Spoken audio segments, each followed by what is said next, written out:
Amigos e amigas, mais uma Hora do Café, um papo informal sobre os temas do momento. Hora do Café é um tempo para refletir e conhecer. Sabe aquele papo polêmico ou não? É aqui. Vamos tomar um café especial?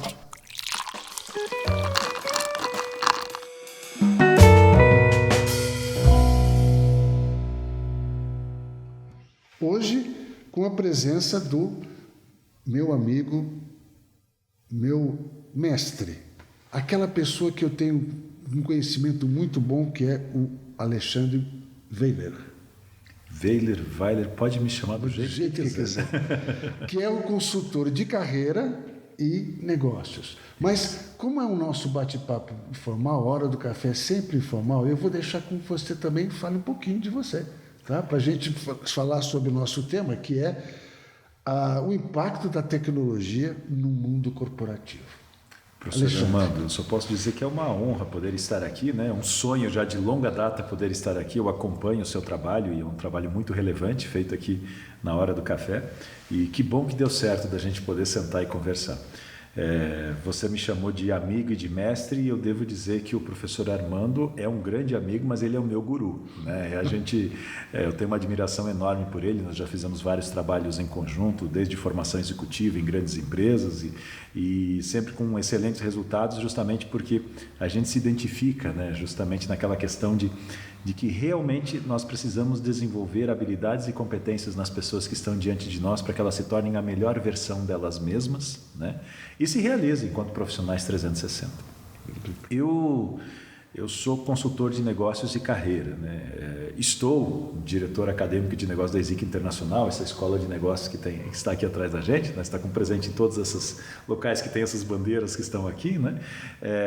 E que ela presta um serviço muito relevante para a comunidade, justamente por ser uma instituição de alto nível e também fazer isso aqui no Brasil de forma filantrópica. A gente sempre brinca que é a grande oportunidade que os brasileiros têm de ter uma formação internacional de nível Harvard, né?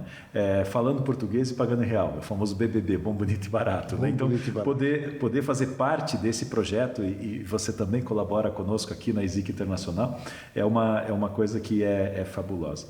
A minha história também se confunde um pouco com a sua, com a história da ESIC Internacional e tudo mais, né? Eu tive uma formação que passou.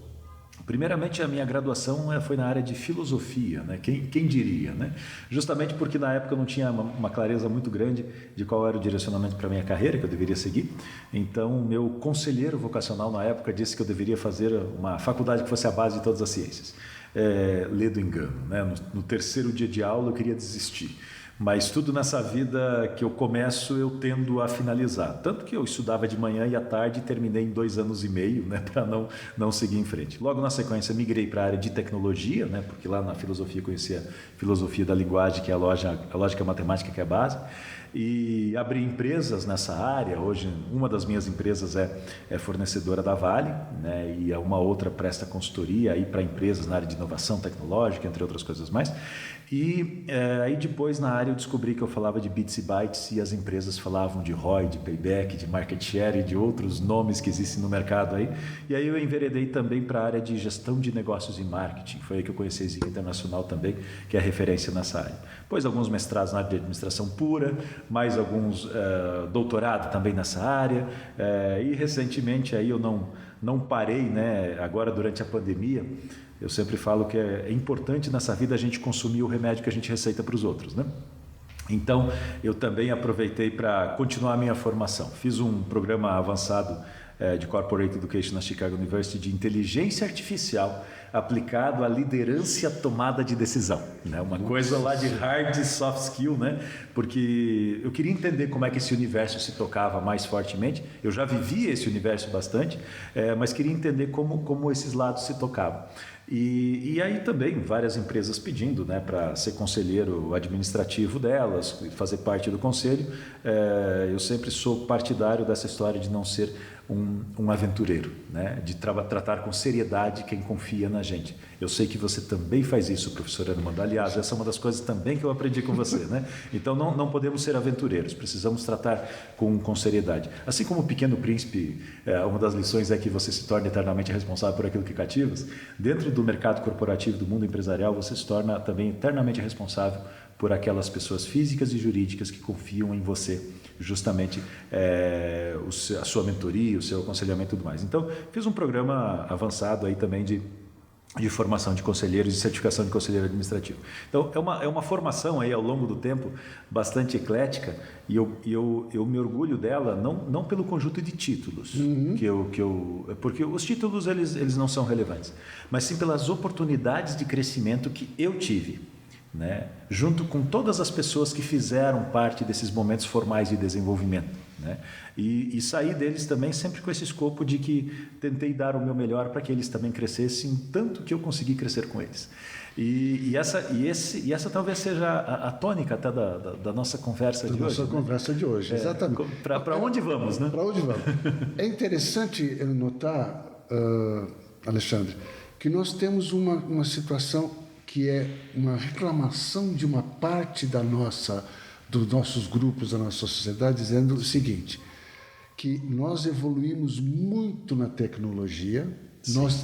A tecnologia nas últimas décadas teve um avanço extraordinário, mas as nossas competências, os nossos comportamentos, como trabalhar com as nossas emoções, não teve o mesmo crescimento, o mesmo desempenho. Quer dizer, nós sabemos que normalmente, às vezes, você tem desenvolvimento de uma das áreas, sobe, mas a outra sempre procura acompanhar, para você não ter um foco tão diferente.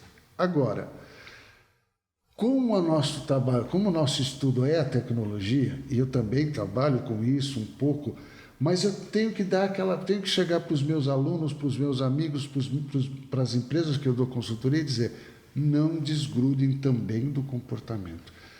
Você, nesses seus estudos, dá uma dica para esse nosso pessoal que está assistindo. Como é que é? Como é que você vê essa parte que eu estou mostrando? Olha, professor Armando, essa pergunta é extremamente importante para nós começarmos a reflexão, né, de quem está em casa, porque a IBM já dizia, né, há alguns anos atrás, que até 2030, nós teríamos aí quase mais de 90% dos negócios e das carreiras sendo transformados, tocados ou descontinuados, os modelos que estão aí, pela tecnologia.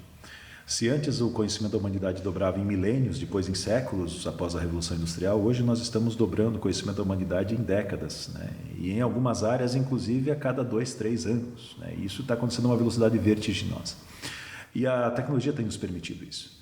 E dentro do ambiente corporativo e também do ambiente físico que nós temos, quando a gente compara ser humano com máquina-sistema, o ser humano, normalmente perde em vários aspectos, né? A máquina, o sistema, ela tende a ser mais precisa, ela tende a ser mais rápida. Também, sendo mais precisa e mais rápida, ela tende a fazer com menos custo e, em várias instâncias, ela tende a fazer com mais qualidade. E aí nós perdemos em todas essas linhas quando comparados, né? Basta olhar, né? O quanto demora para nós, seres humanos, somarmos 4.000 linhas de números, né? E um Excel faz isso numa autossoma que resolve, né? E quantas vezes nós erramos nisso? Mas quando a gente entra no quesito inovação, maravilha, inventividade, e aquele famoso pensar fora da caixa ou nem entrar na caixa, aí o ser humano, ele é único, né? Não há comparação nisso, não há um termo de comparação. Então a minha recomendação sempre é, né? Não brigue com a máquina naquilo que você não tem como vencer, né? Nem sente à beira da estrada e chore e se lamente. O mundo corporativo ele não é feito disso, né? Mas fique naquilo que é seu, né? O Jung falava isso, né? Conheça todas as técnicas, domine todas as métricas, mas ao tocar outra alma humana, seja apenas outra alma humana. E é impressionante como a gente precisa olhar para isso. De 99 para 2000, até a virada do milênio, eu me preocupava muito em dizer para pessoas e para empresas que elas deveriam adotar tecnologia. Porque as pessoas estavam usando computadores de R$4.000 na época com máquinas de escrever, né? Como editores de texto e tudo mais. Depois, a grande preocupação era integrar esses microcomputadores com sistemas e tudo mais, e começar a usar bem. E depois a preocupação passou a ser, aí, a partir de 2010 até 2015, uma preocupação de gerar valor real, resultado real para as empresas. Não apenas adotar a tecnologia pela tecnologia, mas sim fazer uma aplicação real e trazer dinheiro novo, trazer resultado novo para dentro das organizações e para a carreira das pessoas. Mas de 2015 para cá, eu tenho tido uma preocupação muito grande de ter outras discussões. Discussões que tangem aí uma nova ordem, porque nesse momento, para o lado que o nosso mundo vai, nós precisaremos ter discussões econômicas, filosóficas, sociológicas e até mesmo, eu diria, biológicas, por vários aspectos que depois na sequência a gente pode conversar. Pois é, você chegou num dos pontos, né, que eu vou perguntar, que foi Sim. aquela pergunta assim, quando eu comecei minha carreira profissional, Sim. uma vez eu estava numa discussão com um grupo de pessoas, e dentre elas alguns chefes, e alguém chegou e falou, eu falei, vamos pensar de uma outra forma, e alguém chegou e falou, nossa, para de filosofar, lá vem o Armando filosofando, como se aquilo fosse uma coisa horrorosa. Se fosse um problema, abstrato demais, né? E eu, na hora, eu não tinha resposta, Sim. porque eu estava um jovem, eu estava começando a carreira, aquele pessoal já era um pessoal mais antigo na organização, e eles estavam me cobrando alguma coisa que eu achava natural. Espera aí, vamos pensar fora, de uma outra forma. Uhum. Né? A tecnologia nos ajuda a pensar de outra forma. Ajuda. Mas a gente tem isso eu acho que tem. O Isaac Asimov escreveu uma vez o seguinte: nós ainda podemos pegar o botão de liga e desligar a máquina. Sim.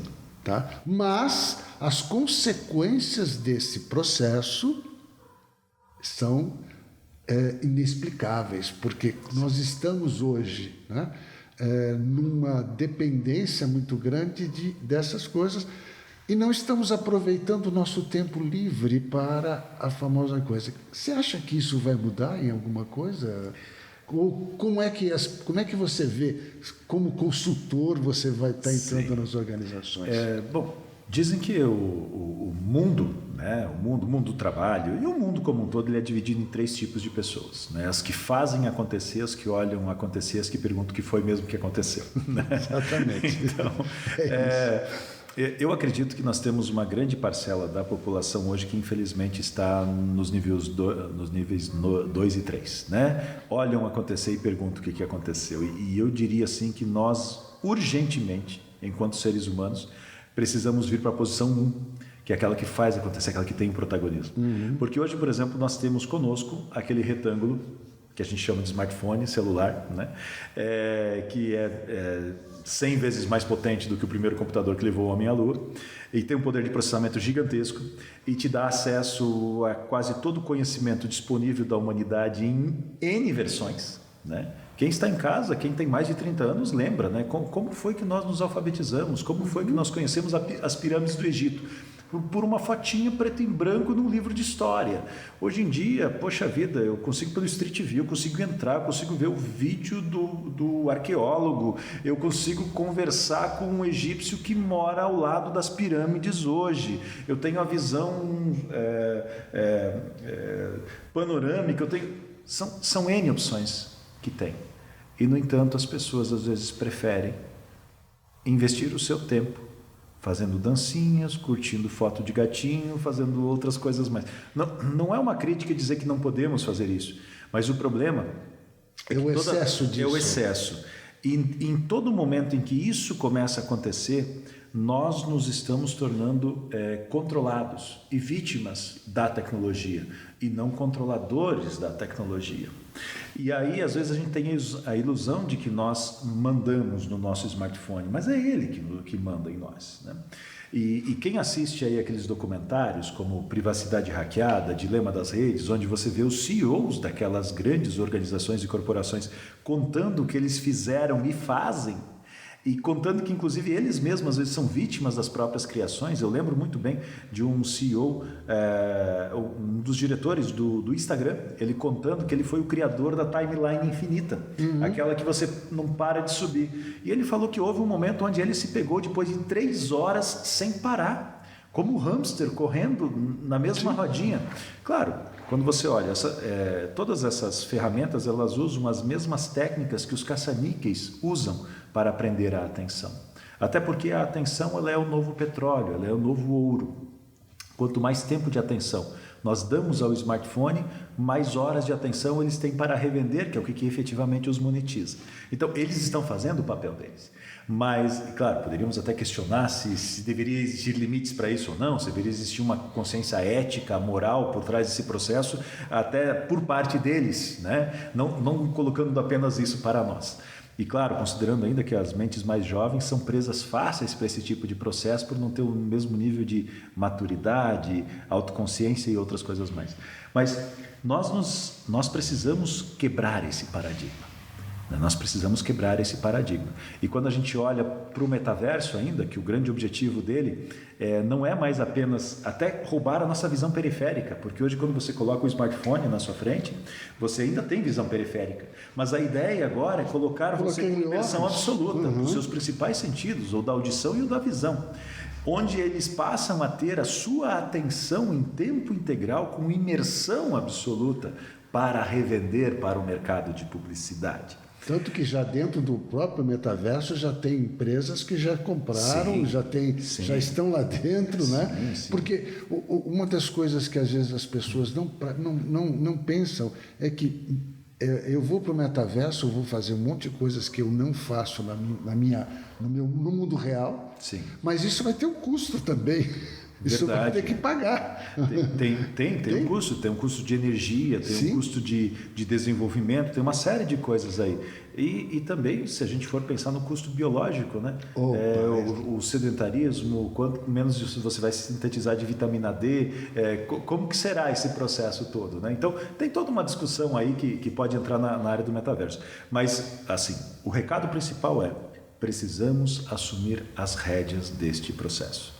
Precisamos assumir as rédeas desse processo, porque olhando para o futuro, nós teremos, e aí nós temos até os grandes capitalistas do momento presente, né? E a gente poderia citar alguns, né? O Carlos Slim, por exemplo, que é dono da Embratel, dono da Claro, dono da AT&T, da Telmex, etc. Ele fala, por exemplo, que se adotarmos tecnologia de forma massiva, nós só precisaríamos trabalhar 4 dias na semana, e os outros 3 dedicar ao ócio criativo, né? Até recentemente escrevemos um artigo sobre isso, né? Colocando isso. Mas ele não está sozinho defendendo isso. O Larry Page, o Sergey Brin do Google, eles falam ou de 3 ou 4 dias ou de trabalho, ou ainda de jornadas de 5 dias de trabalho, mas apenas 4 ou 5 horas diárias. Tem uma coisa também, o próprio Spielberg, o Steve, fez um filme chamado Jogador Número 1. Sim. Que fala justamente desse processo em que eles estavam tão bitolados em jogar e jogar, quando alguém conseguiu jogar e ganhar, ele recebe toda a herança e fala o seguinte: agora desligue tudo e vai viver o mundo real. Ele controla o processo. Algo que nós podemos fazer, que você está dizendo, a gente tem que tomar as rédeas, a gente tem que dizer: olha, quem manda nisso aqui sou eu vou fazer algo bom, sim, eu vou trabalhar com isso e vou desligar quando eu estiver cansado, porque senão eu acabo entrando naquilo que está. Eu tenho a experiência de pessoas que eu conheço que estão, se deixar, ficar 24 horas. Sim. E aí acaba... como disseram, já está começando a ser catalogado como uma doença, né? A pessoa ficar demais naquele processo, não sai, não consegue, e aí ela não tem relacionamento com as outras pessoas. Isto quer dizer, tanto dentro da organização, como fora, na sua vida social, com a família, com os amigos. Ele acaba... o relacionamento dele é ele com a máquina, é ele com o celular, é ele com alguma coisa que... Aí vem a pergunta. Sim. Ele está iludido? Pois você falava das doenças e das síndromes e que vão nessa linha, né? Existe uma que recentemente foi descoberta e diagnosticada, que é a tal da FOMO, né? Fear of Missing Out, né? Eu tenho medo de perder alguma coisa. Então as pessoas elas não desconectam mais das redes sociais porque elas têm medo de estar perdendo alguma coisa. Isso tem origem lá no Twitter, né? Mas hoje passa pelo Instagram, por todas as outras redes sociais. Então eu passo a maior parte do tempo conectado porque eu quero saber tudo que está acontecendo, e o medo de quando eu me desconecto, né? Aquele mundo ele não para, então eu estou ficando de fora, né? Então essa síndrome ela é complexa. E ela faz a pessoa ficar cada vez mais conectada. Ao mesmo tempo, em vários locais, né, aqui no Brasil nós temos a geração neném, que nem trabalha nem estuda, né? E o curioso que, lecionando na América Latina, na Argentina, no Chile e até mesmo na Espanha, eu descobri que lá eles também têm geração nini, que nem trabalha nem estuda. Então eles têm o mesmo problema lá. Por outro lado, quando a gente vai para a Ásia, né, especialmente no Japão, lá, se não me engano, o nome são os otakus ou alguma coisa assim, são aqueles adolescentes de 40, 50 anos, né, que não saem da casa dos pais, e muitos deles não saem dos seus quartos mais, né, imersos em tecnologia. Não é apenas culpa da tecnologia, mas é esse outro aspecto que você traz, que é essa falta de vida social, essa falta de interação e tudo que faz parte desse ecossistema. Isso tudo preocupa muito. Por quê? Porque nós estamos deixando de lado o nosso protagonismo como seres humanos. Não que nós sejamos perfeitos ou que seja qualquer outra coisa, mas nós estamos deixando de ter a essência daquilo que o ser humano precisa ter. E se nós deixarmos isso, por exemplo, para uma inteligência artificial, pode se manifestar o grande problema da máxima do deixa a vida me levar, a vida leva eu. O único que se deu bem com o deixa a vida me levar, a vida leva eu foi o Zeca Pagodinho com as músicas dele, né? Porque normalmente quando a gente deixa de assumir esse protagonismo, a gente sempre vai para algum lugar. Mas nem sempre, na maior parte das vezes, é aquele lugar que a gente gostaria de ir. Na verdade, acho que foi você que escreveu, ou eu li em algum lugar, que a mudança acontece. Ela acontece. Sempre. Agora, eu tenho duas possibilidades. Ou eu estou no controle, na gestão dessa mudança, pelo menos em parte, a minha parte eu controlo, ou eu sou levado. Aí vem, eu sou levado. Né? Eu uso muito, acho que você deve ter, né? A questão de, se você for 6 horas da tarde na estação de metrô da Praça da Sé, você entra no metrô. Você não tem como sair. A estação, você entra no metrô. Ela leva você. É porque aquele mundo de gente leva. Né? E se você não for esperto, você desce na última estação, porque você tem que dar. Existe todo um controle, né? E eu gosto de mencionar isso porque é terrível esse processo. Você está sendo empurrado e não... Pô, o que eu estou fazendo aqui? É o efeito manada, né? Exatamente. É o efeito manada, professor Normando, porque isso é impressionante, né? Um tempo atrás a tecnologia ela era restrita aos jovens, né? Porque eles se apropriavam da tecnologia com uma facilidade muito grande. Então se falava, olha, a criança com 4 ou 5 anos ela domina o celular melhor do que...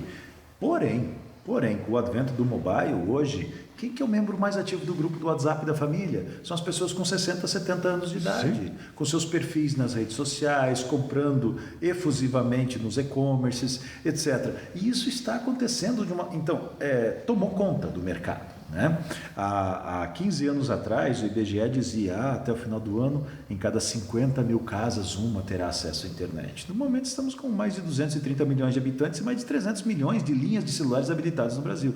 Tem mais celular do que gente. Exatamente. E isso gera um efeito manada. Né? Mais uma vez, eu sou entusiasta da tecnologia. Eu acho que a tecnologia é a coisa mais maravilhosa que aconteceu no nosso dia a dia, justamente porque nos dá N possibilidades. Né? Se não fosse ela, nós não teríamos esse podcast. Exatamente. Nós precisaríamos que um editor de uma grande emissora de televisão olhasse para nós e aí julgasse que esse conteúdo que nós estamos trabalhando aqui fosse relevante. Então, o conteúdo não era preponderante, era o canal e a caixa onde ele era consumido. Aqui agora nós já estamos num outro nível. Mas querendo ou não, quando nós deixamos o nosso protagonismo de lado, os problemas aparecem. E recentemente, né, as pessoas devem ter visto o executivo-chefe responsável pela inteligência artificial do Google pediu demissão ou foi demitido. Foi uma coisa meio nebulosa ali. Ninguém sabe exatamente o que aconteceu. Ninguém sabe exatamente, mas ele disse que teve autoconsciência, né? Que a inteligência teve autoconsciência. E há um monte de gente contestando, né? Mas eu prefiro não entrar nessa seara. Mas eu sei que também, recentemente, não faz nem 5 anos, foi amplamente noticiado que 2 grupos que pesquisavam inteligência artificial dentro do Facebook, cada um pesquisando uma inteligência artificial diversa. Alguém lá teve a ideia de vamos colocar as nossas inteligências para conversar entre si? E elas começaram a conversar. Mas o interessante é que depois de alguns minutos, elas continuaram se comunicando, mas elas desenvolveram uma nova linguagem que só elas conheciam e para conversar entre si e deixaram os humanos de lado. Quando isso aconteceu, eles exerceram o poder deles de puxar a tomada. Desliga. Ainda existe o puxar a tomada. Sim. Mas não sabemos por quanto tempo. Uhum. Então, essa questão, talvez ela possa gerar resultados complexos, porque uma inteligência artificial ela é lógico, matemático, cartesiano. Ela vai avaliar a nossa postura enquanto seres humanos na face da Terra até hoje. Uhum. E talvez ela vai julgar de forma não adequada todas as nossas ações perniciosas. E talvez ela não irá nos ver como algo benéfico para esse ecossistema ou para qualquer outra coisa. Então é muito importante termos isso em mente. Sim. Né? E mais uma vez, eu não estou querendo tirar o nosso papel e a nossa responsabilidade, mas nós precisamos entender para onde isso vai. E eu falo que nós temos que ter uma nova discussão, pelo menos econômica também, né? Mas ela precisa ser filosófica, sociológica, né? Filosófica, sociológica, porque a sociedade provavelmente vai precisar de uma nova organização, né? Olhando para frente daqui a algum tempo. Se nós pararmos para pensar, hoje nós temos indústrias, distribuidores, lojistas e varejo e temos consumidor final. Esse consumidor final, ele compra produtos e serviços revendidos pelo varejo, pelos canais e produzidos aqui, porque ele trabalha e presta serviços para o varejo, para a indústria ou para os distribuidores. Mas com o e-commerce tomando conta de boa parte desse trabalho, com a automatização, a robotização ampliando nas indústrias, algumas pessoas até podem dizer, não, mas surgem novos empregos, mas eles não estão surgindo na mesma quantidade. É isso, essa seria a nova pergunta, que é justamente isso, eu ia falar dos empregos. As atividades das pessoas estão mudando. Então, eu vou entrar agora numa coisa muito interessante. Acabei de vir para cá e no caminho eu parei para tomar um café. Sim. Antes, o que acontecia antes? Eu era servido por uma pessoa. Sim. Essa pessoa colocava o café e tal. Agora, a pessoa chegou para mim e falou, à vontade. E eu apertei os botões da máquina e saiu o café para mim. Já paguei, inclusive, ali com o cartão. Sim. O papel desta pessoa foi simplesmente me indicar aonde está a máquina do café. Ela fez todo o processo para mim. Sim. Eu fico imaginando qual será o futuro dessa pessoa se ela não for a dona ou aquela que aluga a máquina, né? Sim. Qual será o futuro dela se ela não tiver um outro processo? E é uma coisa que eu acho que o nosso público, os profissionais que a gente educa e a gente discute, debate com eles, devem ter essa preocupação. Tanto eu como você, vamos chegar num determinado momento que a gente vai estar sendo... A gestão das organizações não estará mais com a gente. Sim. Vai estar com um grupo mais jovem. Isso já está começando. O que você diria a isso? Você começou a falar, eu te interrompi para justamente tirar você para falar, olha, e o emprego? Carreira. Não, e professor Armando, eu te agradeço porque justamente você trouxe, né, uma camada extremamente importante para essa discussão. Se você vai em qualquer franquia de fast shop ou de fast food hoje, você percebe que hoje já tem os totens lá onde você compra o que você quiser. No final de 2019, eu tive o prazer de visitar 2 grandes universidades na cidade de Boston, né? O MIT e Harvard também, e outras mais que estavam ali. E conheci um restaurante de alguns alunos que tinham terminado seu PhD em Harvard, né? Ele era completamente automatizado, né? Você chegava lá e ele tinha isso era no final de 2019. Ele tinha algumas telas onde você escolhia o que você queria comer e daí, claro, havia uma espécie de mini betoneiras numa parede e uma delas acendia e aquela seria a sua. E aí o bracinho robô passava por cima, como aquelas impressoras antigamente, só jogando os ingredientes dentro daquela mini... E ela girava e aquele era um processo de cozimento e quando terminava ela despejava numa espécie de prato que descia. E ali embaixo tinha assim um ser humano que te entregava. Quem vai hoje pega qualquer voo internacional no aeroporto de Guarulhos, vai encontrar aquelas mini lanchonetes lá com 4 braços robôs, já que te servem de forma completamente automatizada. Exatamente. Se você olhar, tem aquela loja da Amazon, agora, a Amazon Go, completamente automatizada também. Então nós estamos andando para aspectos onde realmente está uma automatização fortíssima. Até antes, né? Quem não tinha muito emprego pegava aí um telemarketing ou virava vendedor. Hoje os BOTs e o e-commerce substituíram isso. Sobrou o que principalmente para quem tem pouca experiência? Eu fazer entregas. Que tipo de entregas? Fazer a entrega de última milha do e-commerce, fazer a entrega de mercadorias, tipo corner shop, etc. Comida no iFood. Ou gente, através do 99 Pop, do Uber e etc. Mas tudo isso está a caminho também de ser automatizado, né? O Uber tem seus veículos automatizados e você tem aí os drones fazendo 10 entregas enquanto que o ser humano entrega uma. E aí tem gente que diz assim, mas drone não entra em todos os lugares. A Amazon, por exemplo, sabe disso, por isso que ela criou um drone terrestre que é com 6 rodinhas, né? Então ele se locomove. Mas o que mais nos assusta nisso é que recentemente em 8 estados norte-americanos, esse drone terrestre da Amazon, ele ganhou direito de pedestre. Na lei norte-americana ele ganhou direito de pedestre. Detalhe, né? Quem entende legislação de trânsito sabe, né? Que entre o veículo de passeio e um veículo de transporte coletivo, o transporte coletivo tem preponderância. E o pedestre é o topo da cadeia alimentar desse processo. Então, aquele robozinho, aquele drone terrestre, ele não ganhou direitos de transporte coletivo ou de veículo, ele ganhou direito de ser humano, de pedestre. Significa que se você o atropelou, você bateu nele, não é um acidente de trânsito, é um atropelamento. Se você o roubou, não é um roubo, é um sequestro. Então, ele tem direito de ser humano. E detalhe, isso não está acontecendo num país tido como subdesenvolvido, está acontecendo num país que dita a tendência para o resto do mundo. Então, são coisas que estão acontecendo nesse momento que a gente precisa começar a conversar mais sobre elas. E aí, vamos assim para 3 tendências principais, né? Ou, se nós não assumirmos o protagonismo, tem muita chance de talvez lá no futuro ter a revolução ou a revolta das máquinas. Revolta das máquinas. Como já tivemos até os filmes, né? Como vai acontecer ou não vai acontecer, né? Mas também, para o lado do ser humano, se nós não assumirmos a discussão sociológica dessa nova organização da sociedade, filosófica, sobre o sentido da vida, qual é o nosso real sentido da vida? Porque as novas gerações estão muito mais apáticas.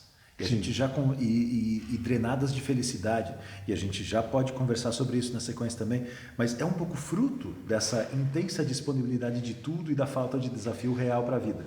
Mas se pegarmos aqui o ser humano, né, nessa nova organização econômica, porque precisaremos reorganizar, nós temos 2 caminhos. Ou nós vamos para um mundo de extremo bem-estar social, onde, segundo Larry Page, Sergey Brin, Slim e outros mais, vamos trabalhar 4 dias por semana.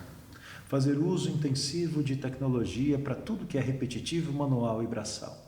Vamos nos dedicar a coisas criativas e a fazer a humanidade se tornar a melhor versão dela mesma. Vamos utilizar aqueles outros 3 dias para ócio criativo. Uma parte para o nosso autodesenvolvimento, porque cresçamos cada vez mais.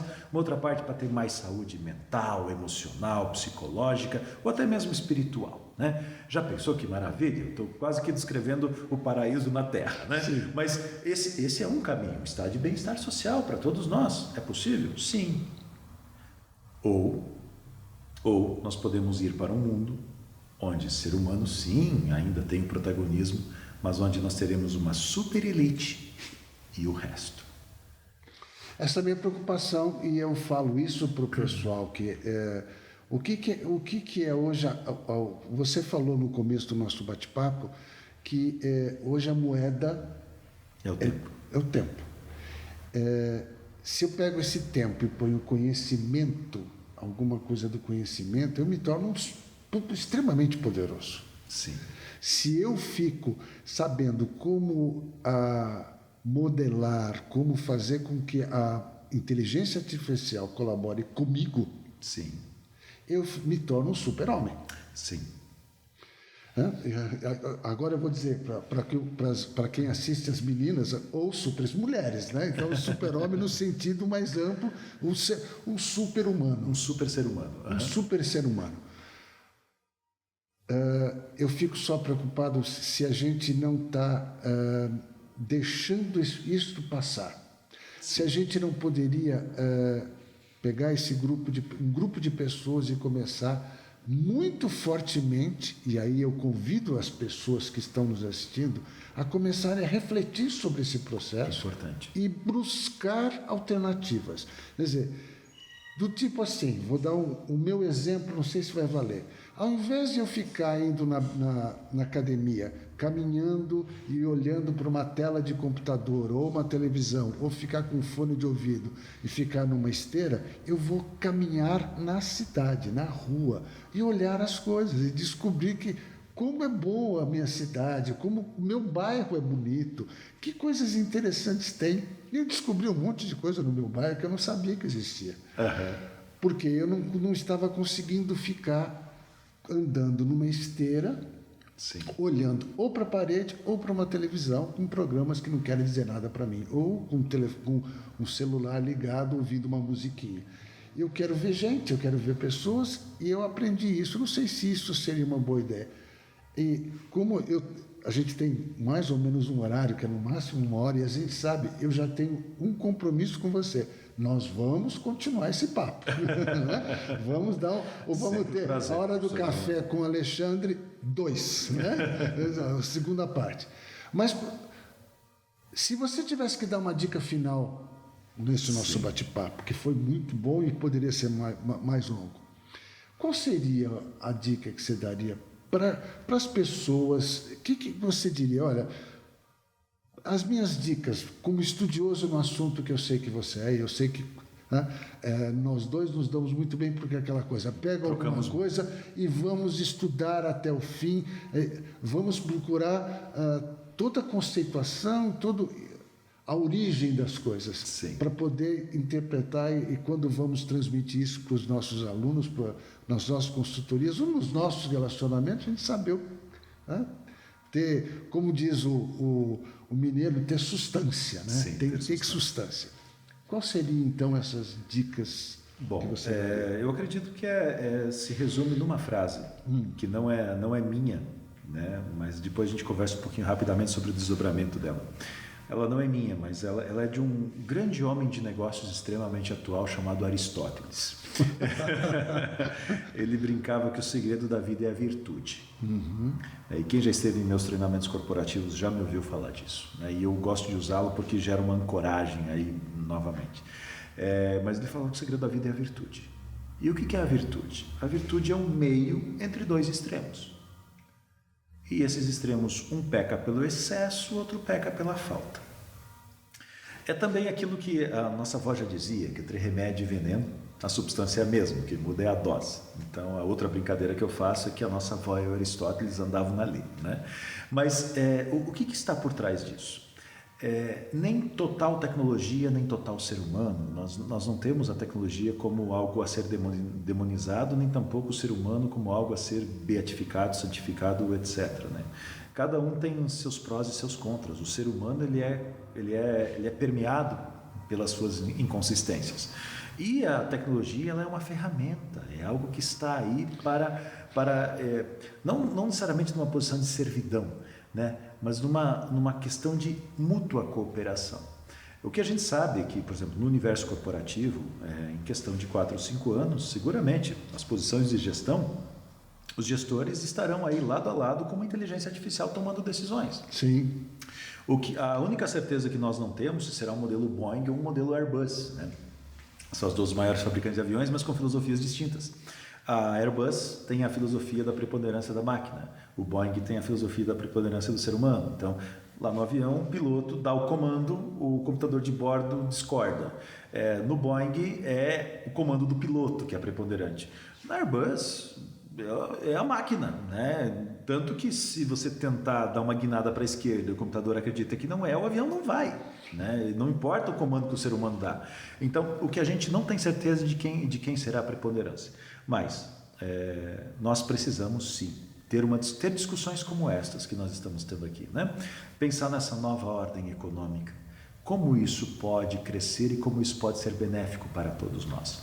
Porque nós temos, pela primeira vez na história da humanidade, uma mega oportunidade de fazer as coisas darem muito certo, porque nós temos o conhecimento, nós temos as ferramentas, nós temos tudo que está à nossa disposição. A inteligência artificial ela não é uma ameaça intrínseca e radical e nevrálgica. A tecnologia não é uma ameaça. Se nós irmos para o caminho correto e dialogarmos muito e num pacto social e conversarmos fortemente e usarmos essa sabedoria, né, que supostamente nós somos dotados de racionalidade, né, mas não apenas de racionalidade, também de emoção, né, também da dimensão espiritual, também de todas as outras dimensões que fazem parte. Se nós usarmos tudo isso, né, com o foco de buscar tornar este aqui um lugar melhor, de tornar este aqui um lugar melhor. Nós temos condições de fazê-lo de uma forma ímpar.